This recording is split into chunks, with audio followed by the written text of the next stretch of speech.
Hello नमस्कार दोस्तों, welcome.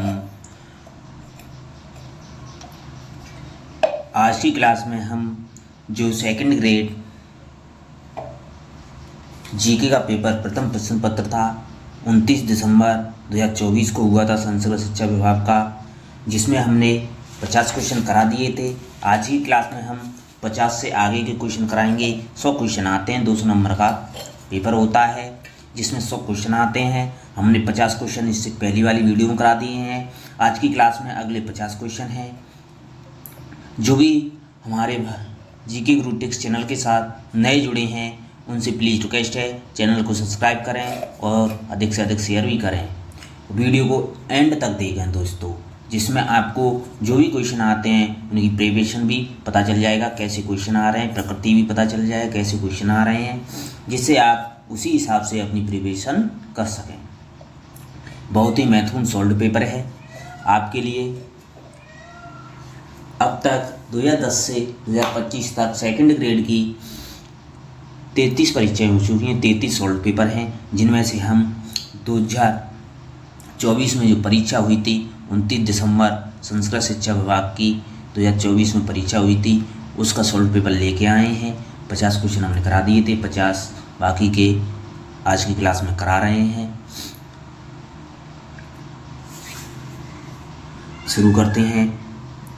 आपका पहला प्रश्न आने वाला है। यहाँ तक तो करा दिए थे, यहाँ से शुरू करते हैं। निम्नांकित कथनों को पढ़िए और सही कथन को नीचे दिए गए कूट से चिन्हित करना है। दोस्तों, कथन दे रखे हैं, उनको पढ़ना है, फिर नीचे दिए गए कूट से उनको सुमेलित करना है। दोस्तों,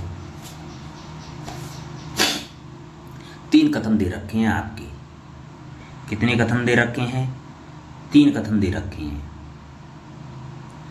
आपको पहचान करना है कौन से सही है। राजस्थान राज्य मानवाधिकार आयोग अगस्त 2000 से क्रियान्वयन हुआ था। नहीं दोस्तों, ये तो गलत हो जाएगा। पहला तो वर्तमान में श्री अशोक कुमार गुप्ता राजस्थान राज्य मानवाधिकार आयोग के एकमात्र सदस्य हैं, ये भी गलत हो जाएगा। राजस्थान राज्य मानवाधिकार आयोग के वे नियम 2001 वर्ष में प्रभावी हुए थे, बिल्कुल सही है। तो ऑप्शन सी ही सही है इसका। ए और बी तो गलत है, इसमें सही पूछा है तो ऑप्शन सी आपका सही जवाब हो जाएगा। हम आपके रिवीजन के लिए क्लास लेके आए हैं, आप रिवीजन कर सकते हैं। जो भाई हमारे टेलीग्राम चैनल पर जुड़ना चाहते हैं वो वीडियो की डिस्क्रिप्शन में जाएं, टेलीग्राम चैनल की लिंक पर क्लिक करें, टेलीग्राम चैनल को भी ज्वाइन कर सकते हैं, जिस पर आपको महत्वपूर्ण PDF और भी जानकारियां हैं वो आपको मिलती रहेंगी। प्लीज़ वीडियो को लाइक जरूर करें। आपका अगला सवाल है, संयुक्त राष्ट्र शांति स्थापना गतिविधियों में भारत के योगदान से संबंधित सही कथन पहचानें। भारत ने संयुक्त राष्ट्र शांति स्थापना मिशनों के लिए 2 लाख से अधिक सैनिक उपलब्ध कराए। नहीं दोस्तों, ये तो गलत हो जाएगा। संयुक्त राष्ट्र शांति सैनिकों के खिलाफ अपराधों के लिए जवाबदेही 2022 में शुरू की गई थी, जब भारत ने सुरक्षा परिषद की अध्यक्षता संभाली थी। ये भी नहीं है, ये भी गलत है।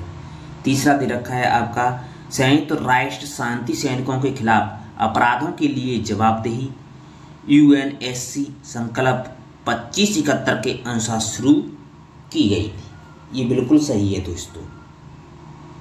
चौथा दे रखा है, भारत संयुक्त राष्ट्र की स्थापना मिशनों की कमियों का तीसरा सबसे बड़ा योगदान करता था। नहीं, तो केवल 3 ही सही है इसमें, तो आपका सही जवाब हो जाएगा ऑप्शन 3। अगला सवाल दे रखा है आपका,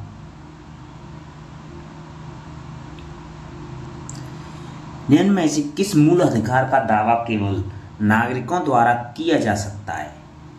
जीवन एवं स्वतंत्रता की रक्षा अनुच्छेद 21, निश्चित मामलों में गिरफ्तारी और रिहाई से सुरक्षा अनुच्छेद 22, कानून की समझ समानता अनुच्छेद 14, भाषण एवं अभिव्यक्ति की स्वतंत्रता अनुच्छेद 19। तो केवल नागरिकों द्वारा किया जा सकता है दावा मूल अधिकार है, वो है आपका अनुच्छेद 19 में दे रखा है भाषण एवं व्यक्ति की स्वतंत्रता। ऑप्शन 4 आपका सही जवाब हो जाएगा। आपका अगला सवाल है, निम्नलिखित में से कौन सा पंचलित सिद्धांत नहीं है। पंचलित सिद्धांत दिया गया था जिसमें पूछा गया है कि पंचलित सिद्धांत नहीं है। एक दूसरे की प्रादेशिक अखंडता सर्वोच्च सत्य के लिए परस्पर सम्मान की भावना, बिल्कुल सही है। अनाक्रमण, ये भी सही है। बंधुत्व और पारस्परिक लाभ, ये नहीं दे रखा था। शांतिपूर्ण सहअस्तित्व दे रखा था, तो इसमें ऑप्शन 3 ही आपका इसमें गलत हो जाएगा। ये सिद्धांत पंचशील में शामिल नहीं है। अगला सवाल है आपका, निम्नांकित में से कब ग्राम पंचायत स्तर का सतर्कता समिति को समाप्त कर दिया गया था। 6 जनवरी 1999, 6 जनवरी 2000, 6 फरवरी 2000, 6 फरवरी 1999। इसका सही जवाब हो जाएगा आपका 6 जनवरी 2000 को ग्राम पंचायत स्तर पर सतर्कता समिति को समाप्त कर दिया गया था। ऑप्शन 2 आपका सही जवाब हो जाएगा। जिन भाइयों ने अभी तक हमारी वीडियो को लाइक नहीं किया है उनसे प्लीज रिक्वेस्ट है वीडियो को लाइक जरूर करें। अगला सवाल है, भारत सरकार अधिनियम 1935 के संबंध में निम्नलिखित कथनों पर गलत कथन पहचाना है। दोस्तों, भारत सरकार अधिनियम के कथन दे रखे हैं। तो 1935 में अधिनियम में अखिल भारतीय संघ की परिकल्पना की गई थी, जिसमें ब्रिटिश प्रांत और भारतीय राज्य शामिल थे। बिल्कुल सही है दोस्तों। इस अधिनियम ने बर्मा को भारत से अलग नहीं किया और यह क्रिप्स मिशन के तहत किया गया था। नहीं, ये कथन तो गलत हो जाएगा, तो ऑप्शन 2 ये इसमें गलत हो जाए, तो ऑप्शन 2 आपका सही जवाब हो जाएगा। अगला सवाल है आपका, संविधान के किस अनुच्छेद के तहत राजस्थान सरकार के अधीन सेवारत व्यक्ति को प्रभावित करने वाले अनुशासनात्मक मामलों पर अनिवार्य परामर्श का प्रावधान है। तो अनिवार्य परामर्श का प्रावधान दे रखा है वो आपका अनुच्छेद 320 के सब क्लोज 3 में दे रखा है। ऑप्शन 1 आपका सही जवाब हो जाएगा। ऑप्शन 1 आपका सही जवाब हो जाएगा।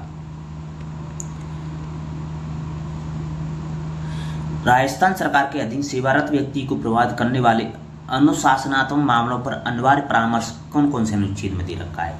अनुच्छेद 320 के 3 में, अनुच्छेद 325 के 4 में विशेष मतदाता सूची के दावों का विरोध, अनुच्छेद 318(1) में आयोग के सदस्यों और कर्मचारियों की सेवा शर्तों के नियम बनाने की शक्ति, और अनुच्छेद 222 के सब क्लोज 2 में लोक सेवा आयोग के व्यय का संचित निधि पर भारित होना, ये दे रखा है। अगला सवाल दे रखा है आपका, राजस्थान विधानसभा में यदि किसी सदस्य को किसी मंत्री का ध्यान अत्यावश्यक सार्वजनिक महत्व के मामलों की ओर आकर्षित करना हो तो उसकी लिखित सूचना देनी होगी मुख्यमंत्री को, प्रमुख सचिव को, अध्यक्ष को, राज्यपाल को और नेतृत्व परिषद। तो ये लिखित सूचना देनी होगी वो आपकी प्रमुख सचिव को देनी होगी। ऑप्शन 2 आपका सही जवाब हो जाएगा। अगला सवाल है आपका, भारत के वह राष्ट्रपति कौन थे जिनके कार्यकाल में विशेष रूप से एक विशेष कैलेंडर वर्ष के तहत स्वतंत्रता के बाद से सबसे अधिक रिकॉर्ड संख्या में अध्यादेश बनाए गए थे। श्रीमती प्रथा देवी सिंह पाटिल, के.आर. नारायण, प्रणब मुखर्जी, शंकर दयाल शर्मा। तो भारत के वह राष्ट्रपति थे जिनमें विशेष कैलेंडर वर्ष के तहत स्वतंत्रता के बाद सबसे अधिक रिकॉर्ड संख्या में अध्यादेश जारी किए गए थे। तो सर्वाधिक अध्यादेश जारी किए गए थे वो आपके प्रधानमंत्री वो राष्ट्रपति थे शंकर दयाल शर्मा के कार्यकाल में। ऑप्शन 4 आपका सही जवाब हो जाएगा। अगला सवाल दे रखा है आपका, राजस्थान विधानसभा के बारे में निम्नलिखित कथन पढ़िए और नीचे दिए गए कूट में से सही कथन या कथनों का चयन कीजिए कि 1952 में राजस्थान विधानसभा में 160 सदस्य थे। बिल्कुल सही है दोस्तों, 160 ही सदस्य थे। विधानसभा की प्रक्रिया और कार्य संचालन के नियमों को प्रथम बार 1956 में बनाया गया था, ये भी सही है। राजस्थान विधानसभा की 22 स्थायी समितियां थीं, ये भी सही है। तीनों ही कथन सही हैं दोस्तों। तो आपके तीनों कथन सही दे रखे हैं, तो ऑप्शन ए आपका सही जवाब हो जाएगा। ऑप्शन ए का आपका सही जवाब हो जाएगा। जिन भाइयों ने अभी तक हमारी वीडियो को लाइक नहीं किया है उनसे प्लीज़ रिक्वेस्ट है वीडियो को लाइक जरूर करें। अगला सवाल दे रखा है आपका, राजस्थान के श्याम सुंदर ने पेरिस पैरा ओलंपिक 2024 की किस स्पर्धा में भाग लिया था? ट्रैक स्पर्धा, फील्ड स्पर्धा, तीरंदाजी स्पर्धा, जलीय स्पर्धा, अनुत्तरपत्र। तो राजस्थान के श्याम सुंदर थे, उन्होंने पेरिस ओलंपिक 2024 में जिस स्पर्धा में भाग लिया था वो थी आपकी तीरंदाजी स्पर्धा। ऑप्शन 3 आपका सही जवाब हो जाएगा। अगला सवाल है, हरियाली तीज के अवसर पर हरियाणा और राजस्थान के तहत प्रदेश में आयोजित 75वें राज्य स्तरीय वन महोत्सव में एक ही दिन में सर्वाधिक पौधारोपण करने वाले 2 जिले कौन से थे? एक दिन में सर्वाधिक पौधारोपण करने वाले 2 जिले थे आपके बीकानेर और जैसलमेर थे। ऑप्शन ए का आपका सही जवाब हो जाएगा। अगला सवाल दे रखा है आपका, एनटीपीसी भैंसारा सौर परियोजना हाल ही में राजस्थान के निम्नलिखित में से किस जिले में चालू की गई थी? एनटीपीसी भैंसारा सौर परियोजना है वो आपकी बाड़मेर जिले में जैसलमेर जिले में शुरू की गई थी भैंसारा परियोजना। ऑप्शन 4 आपका सही जवाब हो जाएगा। अगला सवाल दे रखा है आपका, हाल ही में भारत के पर्यटन मंत्रालय ने सर्वश्रेष्ठ पर्यटन ग्राम प्रतियोगिता 2024 के अंतर्गत सर्वश्रेष्ठ समुदाय आधारित पर्यटन की श्रेणी में राजस्थान के देवमाली को एक विजेता घोषित किया है। देवमाली किस जिले में स्थित है? तो देवमाली है वो ब्यावर जिले में स्थित है। ऑप्शन 2 आपका सही जवाब हो जाएगा। अगला सवाल है आपका, हाल ही में माननीय श्री ओम माथुर को किस राज्य का राज्यपाल बनाया गया है? तो ओम माथुर हैं वो आपके सिक्किम के राज्यपाल बनाए गए हैं। ऑप्शन 2 आपका सही जवाब हो जाएगा। अगला सवाल दे रखा है आपका,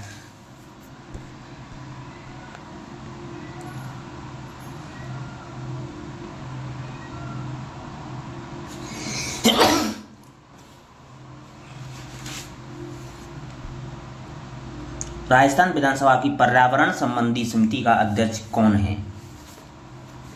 जयराम परमार, भागचंद टांकड़ा, अतुल भंसाली, रोहित वोराई।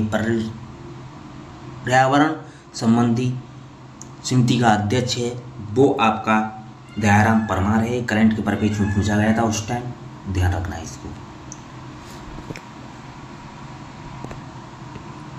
अगला सवाल दे रखा है आपका, राजस्थान राज्य सरकार द्वारा गौवंश के लिए अनुदान दिया जाता है, इसके लिए निम्न कथनों पर विचार कर सही विकल्प का चयन करना है। दोस्तों कथन दे रखे हैं और देखना ही सही विकल्प कौन सा है। पहला कथन दे रखा है आपका, राज्य सरकार द्वारा गौवंश के लिए जा रहे अनुदान में हाल ही में 10% की वृद्धि करने की घोषणा की गई है। बिल्कुल सही है दोस्तों। कारण दे रखा है, सहायता राशि सभी तरह के गौवंश को एक वर्ष में 330 दिवस के लिए, ये गलत है। तो केवल कथन सही है। ऑप्शन ए आपका सही जवाब हो जाएगा। जिन भाइयों ने अभी तक हमारी वीडियो को लाइक नहीं किया उनसे प्लीज़ रिक्वेस्ट है वीडियो को लाइक जरूर करें। 19वीं राष्ट्रीय युवा एथलेटिक्स चैंपियनशिप 2024 में राजस्थान में किस खिलाड़ी ने लड़कों की भाला फेंक स्पर्धा में प्रथम स्थान प्राप्त किया था? दीपेश चौधरी ने, विजय यादव ने, गौरव खटाना ने, प्रदीप खंडारे ने, अनुत्तर प्रश्न। तो 19वीं राष्ट्रीय युवा एथलेटिक्स चैंपियनशिप 2024 में राजस्थान में जिस खिलाड़ी ने लड़कों की भाला फेंक स्पर्धा में प्रथम स्थान प्राप्त किया था वो थे आपके दीपेश चौधरी। ऑप्शन ए का आपका सही जवाब हो जाएगा। अगला सवाल है आपका, 2024-25 के लिए राजस्थान की बजट घोषणा के अनुसार state of the art Allah fitness centre की स्थापना कहाँ की जाएगी? पटेल मैदान Ajmer, Barkatullah Khan stadium Jodhpur, Lavkush stadium Udaipur, Sawai Mansingh stadium Jaipur. तो ये सवाई मानसिंह स्टेडियम जयपुर में की जाएगी। ऑप्शन 4 आपका सही जवाब हो जाएगा। अगला सवाल है आपका करंट की परिप्रेक्ष्य में दोस्तों, निम्न में से कौन अगस्त 2024 में राजस्थान से राज्यसभा का सदस्य चुना गया था? राजेंद्र गहलोत, नीरज डांगी, रवनीत सिंह बिट्टू, चुन्नीलाल गरासिया। तो 2024 में राजस्थान से राज्यसभा का सदस्य चुना गया था, वो आपका चुना गया था रवनीत सिंह बिट्टू। ऑप्शन 3 आपका सही जवाब हो जाएगा। वर्ष 2023-24 में विश्व में सेवाओं के निर्यात में भारत की रैंक कितनी थी? तो भारत की रैंक थी 5वीं रैंक थी। ऑप्शन 1 आपका सही जवाब हो जाएगा। अगला सवाल है आपका, भारत में विदेश व्यापार नीति 2023 निम्न में से कौन सा लक्ष्य है? विदेश नीति के 2023 के लक्ष्य दे रखे, कौन सा लक्ष्य पूछा गया था? उस समय करंट की परिप्रेक्ष्य में पूछा गया था, तो यह आ सकता है। तो भारत के कुल निर्यातों को 2023 तक 2 ट्रिलियन अमेरिकी डॉलर तक बढ़ाना है। ये बिल्कुल सही है दोस्तों, यही लक्ष्य रखा गया था। ऑप्शन 1 ही आपका सही जवाब हो जाएगा।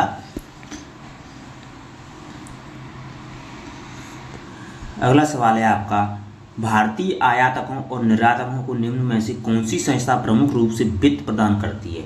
जो भारतीय आयातक और निर्यातक होते हैं उनको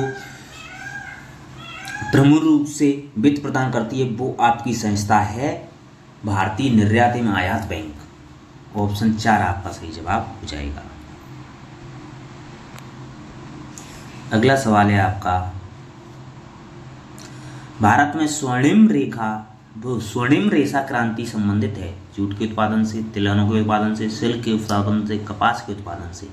तो भारत में स्वर्णिम रेशा क्रांति संबंधित है, वो आपकी जूट के उत्पादन से संबंधित है। ऑप्शन 1 आपका सही जवाब हो जाएगा।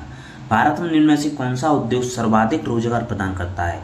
तो भारत में सर्वाधिक रोजगार प्रदान करता है वो आपका टेक्सटाइल उद्योग है, सर्वाधिक रोजगार प्रदान करता है। ऑप्शन 1 आपका सही जवाब हो जाएगा। अगला सवाल दे रखा है आपका, भारत में कृषिगत वस्तुओं को न्यूनतम समर्थन कीमत प्रदान करने का मुख्य उद्देश्य है। कृषकों से सरकारी खरीद को अनिवार्य बनाना, थोक बाजार से सरकारी खरीद को आसान बनाना, उपभोक्ताओं के हितों का संरक्षण करना, एक सीमा से नीचे कृषि उत्पादों की कीमत को गिरने से रोकना। अनुत्तर प्रश्न, इसमें आपका सही जवाब हो जाएगा, वो हो जाएगा एक सीमा से नीचे कृषि उत्पादों की कीमत को गिरने से रोकना। यही कृषिगत वस्तुओं को न्यूनतम समर्थन कीमत प्रदान करने का मुख्य उद्देश्य है भारत में। ऑप्शन 4 आपका सही जवाब हो जाएगा।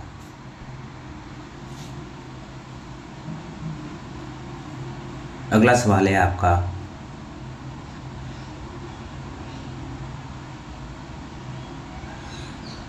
विनिवेश से तात्पर्य है। विनिवेश से क्या तात्पर्य है? तो वो ही निवेश होता है, वो सार्वजनिक क्षेत्र के उद्योगों को निजी क्षेत्र को बेच देना ही विनिवेश होता है। ऑप्शन 1 आपका सही जवाब हो जाएगा। भारत की उत्पादन से जुड़ी प्रोत्साहन योजना का केंद्र कौन सा क्षेत्र है? तो प्रोत्साहन योजना का प्रमुख केंद्र का क्षेत्र है वो आपका हो जाएगा विनिर्माण। ऑप्शन 4 आपका सही जवाब हो जाएगा। जिन भाइयों ने अभी तक हमारी वीडियो को लाइक नहीं किया उनसे प्लीज़ रिक्वेस्ट है वीडियो को लाइक जरूर करें। अगला सवाल दे रखा है आपका, वर्ष 2023-24 में भारत में गेहूं का सर्वाधिक उत्पादन करने वाला राज्य कौन सा है? तो 23-24 में सर्वाधिक गेहूं का उत्पादन करने वाला राज्य हो जाएगा वो आपका उत्तर प्रदेश है। ऑप्शन 2 आपका सही जवाब हो जाएगा। निम्न में से कौन से वर्ष में भारत में प्रथम विदेश व्यापार नीति जारी की गई थी? 1992 में, 1969 में, 1991 में, 1985 में। तो भारत में प्रथम विदेश व्यापार नीति जारी की गई थी वो आपकी 1992 में जारी की गई थी। 1991 के आर्थिक सुधार, उदारीकरण, वैश्वीकरण और निजीकरण के पश्चात देश की अर्थव्यवस्था वैश्विक अर्थव्यवस्था से जुड़ी थी और 1992 में प्रथम विदेश व्यापार नीति को जारी किया गया था। अब का अगला सवाल है, शेल्डन के वर्गीकरण के अनुसार निम्नलिखित में से कौन सा व्यक्तित्व प्रकार मिलनसार, बहिर्मुखी व स्नेही है? Ectomorphic, mesomorphic, endomorphic, athletic. तो बहिर्मुखी और स्नेही है वो आपका हो जाएगा एंडोमॉर्फिक। ऑप्शन 3 आपका सही जवाब हो जाएगा। अगला सवाल दे रखा है आपका, निम्नलिखित कथन सही है। पूछा गया है कौन से कथन है वो सही है।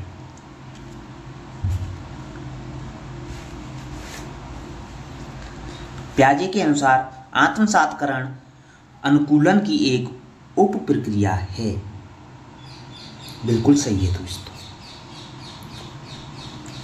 किसी वस्तु के बारे में वस्तुनिष्ठ या वास्तविक ढंग से सोचने की क्षमता संरक्षण कहलाती है। नहीं, ये तो गलत हो जाएगा। व्यवहारों के संगठित पैटर्न को जिसे आसानी से दोहराया जा सकता है उसे स्कीमा कहते हैं। बिल्कुल सही है। तो ए और सी सही है आपके। ए और सी ऑप्शन में किस में दे रखे हैं? ए और सी आपके ऑप्शन 2 में दे रखते हैं। ऑप्शन 2 आपका सही जवाब हो जाएगा। अगला सवाल है आपका, सीखने के सकारात्मक हस्तांतरण को अधिकतम करने के लिए शिक्षक को करना चाहिए। क्या करना होगा शिक्षक को? चर्चा का उपयोग, सुनिश्चित करें कि सामान्य सिद्धांत समझ में आ गए हैं, अनुक्रमिक कार्यों में निपुणता, मौलिक कार्य के साथ सीमित अनुभव प्रदान करें, एकल प्रकार का उदाहरण प्रदान करें। तो इसमें आपका सही जवाब हो जाएगा, वो हो जाएगा आपका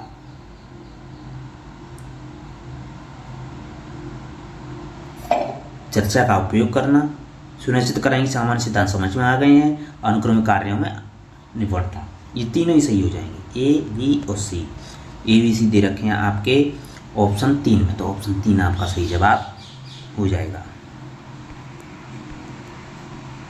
अगला सवाल है आपका,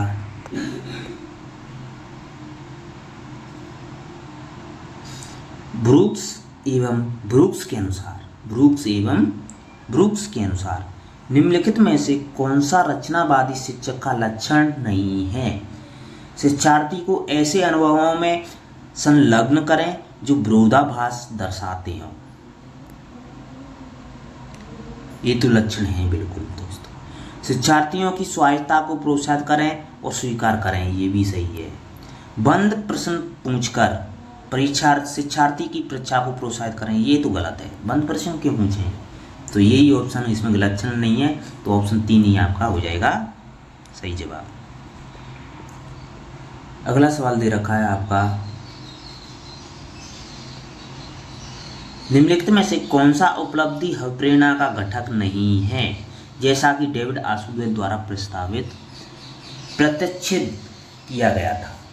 तो डेविड आशुवेल ने अभिप्रेरणा का जो घटक दिया था उनमें से कौन सा नहीं है पूछा है। संज्ञानात्मक आग्रह, आत्मसंवर्धन, संबंधन, प्यार और अपमान। इसमें आपका सही जवाब हो जाएगा प्यार और अपनापन। ये उन्होंने अभिप्रेरणा घटक नहीं बताया था डेविड आशुवेल ने। ऑप्शन 4 आपका सही जवाब हो जाएगा। बाकर मेहदी द्वारा निर्मित सृजनात्मकता से शाब्दिक उप परीक्षण में निम्नलिखित में से कौन से परीक्षण सम्मिलित हैं? नवीन संबंध परीक्षण, रेखाकृति पूर्ति परीक्षण, परिणाम परीक्षण, अप्रचलित उपयोग परीक्षण। तो इसमें हो जाएगा आपका सही जवाब, वो हो जाएगा आपका नवीन संबंध परीक्षण सम्मिलित हैं, परिणाम परीक्षण सम्मिलित हैं और अप्रचलित उपयोग परीक्षण सम्मिलित हैं। तो ए सी और डी आपके कौन से ऑप्शन में दे रखे हैं? ए सी और डी दे रखे हैं आपके ऑप्शन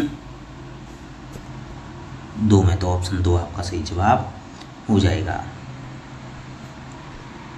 अगला सवाल दे रखा है आपका,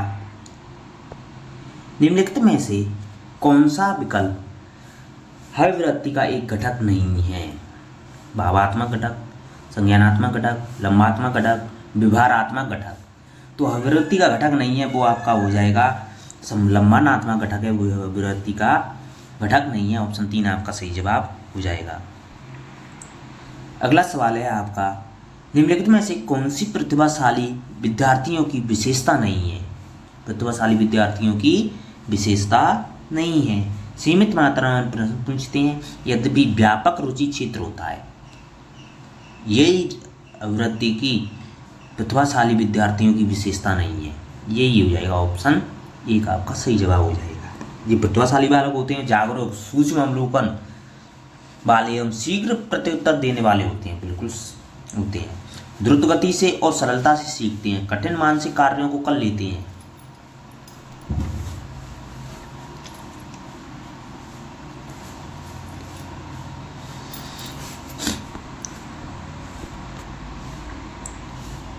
अगला सवाल दे रखा है आपका, जब कोई बालक अपनी लापरवाही के कारण स्कूल देर से पहुंचता है तो वह खुद को दोषी बनाने की बजाय रास्ते में पड़ने वाली भीड़ को दोषी मानता है। इस प्रकार की समायोजन तंत्र को क्या कहते हैं? बाधा निराकरण, औचित्य स्थापन, शोधन, तादात्म्य स्थापन। तो जो एक व्यक्ति है जो खुद को दोषी न मानकर दूसरे को दोषी ठहराता है, दूसरे पर दोष ठहराता है, उसे कहते हैं औचित्य स्थापन कहते हैं। ऑप्शन 2 आपका सही जवाब हो जाएगा। जिन भाइयों ने अभी तक हमारी वीडियो को लाइक नहीं किया है उनसे प्लीज़ रिक्वेस्ट है वीडियो को लाइक जरूर करें। अगला सवाल दे रखा है आपका, निम्नलिखित में से शिक्षा मनोविज्ञान का कौन सा क्षेत्र सामाजिक प्रक्रिया के अंतर्गत वर्गीकृत नहीं है? खेल, अनुकरण, आत्मसात, पाठ्यगामी क्रियाएं। तो शिक्षा मनोविज्ञान का जो कौन सा क्षेत्र है वो सामाजिक प्रक्रिया के अंतर्गत वर्गीकृत नहीं है। जो सामाजिक प्रक्रिया के अंतर्गत नहीं आता है वो आपका नहीं आता है, वो आपका आत्मभाव नहीं आता है। ऑप्शन 3 आपका सही जवाब हो जाएगा। अगला सवाल दे रखा है आपका, एक नियम जो इस बात पर बल देता है कि यदि अनुक्रिया उत्पन्न होने पर प्रबल प्राप्त होता है तो उद्दीपक अनुक्रिया संबंध दृढ़ होते हैं, और यदि अनुक्रिया उत्पन्न होने पर प्रबलन नहीं प्राप्त होता है तो वे कमजोर होते हैं। यह कहलाता है अभ्यास का नियम, तत्परता का नियम, प्रभाव का नियम, सादृश्यता का नियम। तो यह नियम कहलाता है आपका प्रभाव का नियम कहलाता है। ऑप्शन 3 आपका सही जवाब हो जाएगा। अगला सवाल दे रखा है आपका, सचिन विद्यालय की संपत्ति को नुकसान पहुंचाता है और धमकाने और मजाक उड़ाने की कृत्य में भी शामिल है। उसके कृत्य को किस प्रकार के आपराधिक कृत्य के अंतर्गत वर्गीकृत किया जा सकता है? भागने की प्रवृत्ति, आक्रामक प्रवृत्ति, हद की प्रवृत्ति, जालसाजी। तो इस प्रकार की प्रकृति को कहा जाता है आपको आक्रामक प्रकृति। ऑप्शन 2 आपका सही जवाब हो जाएगा। अगला सवाल है आपका, किशोरावस्था के दौरान भावात्मकता बढ़ाने पर निम्नलिखित में से कौन सा कारण नहीं है? मित्र एक परिवार के सदस्यों के साथ सुदर्शन द्वंद्व, सामाजिक अपेक्षाएं, समान लिंग के सदस्यों के साथ समायोजन में कठिनाई, व्यवसायिक समस्याएं। तो आपका सही जवाब हो जाएगा, वो हो जाएगा आपका समान लिंग के सदस्यों के साथ समायोजन की कठिनाई है। यह ऑप्शन 3 आपका सही जवाब हो जाएगा इसमें। अगला सवाल है आपका, सूची को सूची सेकंड से मिलान करना है दोस्तों। सूची में 1 दे रखे हैं सिद्धांत, 2 में दे रखे हैं सिद्धांतकर्ता।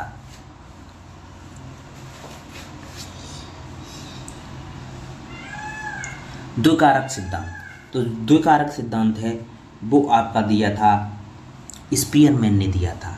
तो ए का हो जाएगा 4, ए का 4 इसमें भी है, इसमें भी है, इसमें भी है, तो ये तो गलत हो जाएगा 2 नंबर 2।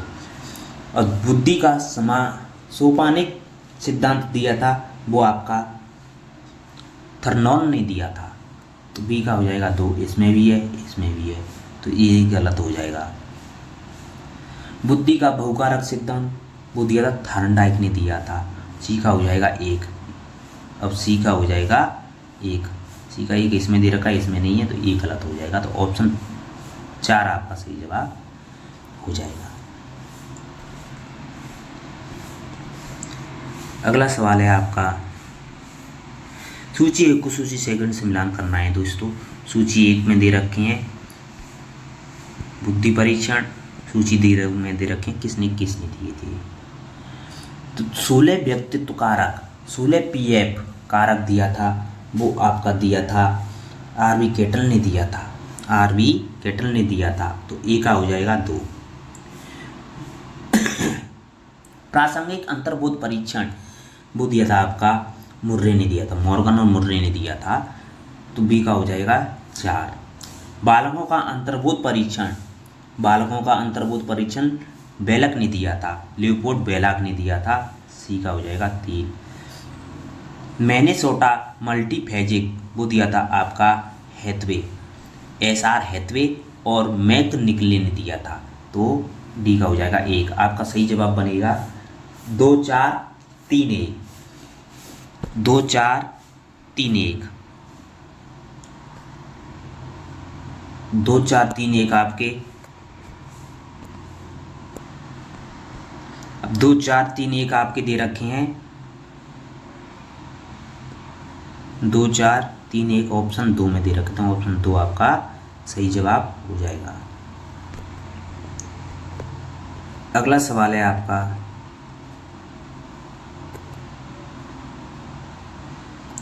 रुचि गुप्त अव्यक्त अवधान है और अवधान रुचि का क्रियात्मक रूप है। रुचि और अवधान के मध्य संबंध से संबंधित यह कथन दिया है मैकडूगल ने, ड्रेवर ने, क्रो ने, रॉस ने। तो यह रुचि का यह गुप्त सिद्धांत दिया है, वो दिया है आपका मैकडूगल ने दिया है, ऑप्शन 1 आपका सही जवाब हो जाएगा। निम्नलिखित में कौन सा जन्मजात प्रेरक नहीं है? प्यास अंतर्बोध, भूख अंतर्बोध, लैंगिक अंतर्बोध, आक्रामकता अंतर्बोध, अनुचित प्रश्न। तो जन्मजात प्रेरक नहीं है, वो आपका हो जाएगा आक्रामकता अंतर्बोध, ऑप्शन 4 आपका सही जवाब हो जाएगा। अगला सवाल दे रखा है आपका, निम्नलिखित में से कौन सी एक क्षमता थ्रस्टन द्वारा प्रतिपादित मूल मानसिक क्षमताओं में से नहीं है? स्मृति, व्यवहारिक, शाब्दिक, गणितिक। तो थ्रस्टन की जो मूल मानसिक क्षमताएं दे रखी हैं उनमें शामिल नहीं है, वो नहीं है आपका व्यवहारिक नहीं है, गणितीय है, स्मृति है, शाब्दिक है, व्यवहारिक नहीं है, तो ऑप्शन 2 आपका सही जवाब बन जाएगा इसमें।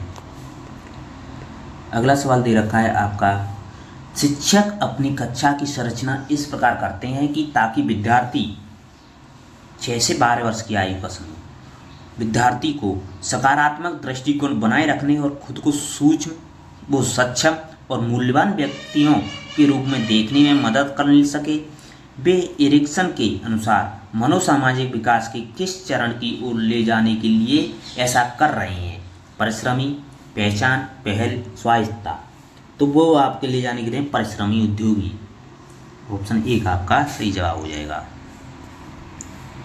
आपका अगला सवाल है, आखिरी सवाल है दोस्तों, निम्नलिखित में से कौन सा विकल्प शिक्षा मनोविज्ञान की उपयोगिता से संबंधित नहीं है?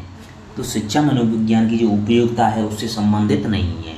समूह गतिकी को समझाने में सहायक शिक्षा मनोविज्ञान होता है, बिल्कुल सही है। पाठ्यक्रम के निर्माण में सहायक होता है, कक्षा में शैक्षिक वातावरण उत्पन्न करने में सहायक होता है, विज्ञान की तरह अपने नियमों एवं सिद्धांतों का उपयोग वस्तुनिष्ठ ढंग से करने में सहायक होता है। ये गलत है, तो ऑप्शन 4 ये आपका सही जवाब हो जाएगा, इसमें संबंधित नहीं है, ये पूछा है, ऑप्शन 4 आपका सही जवाब हो जाएगा। थैंक यू दोस्तों, धन्यवाद। आशा करता हूँ आपको वीडियो बहुत ही पसंद आई होगी। लाइक करें और अधिक से अधिक शेयर भी करें। Thank you. आप अपनी तैयारी को जारी रखें।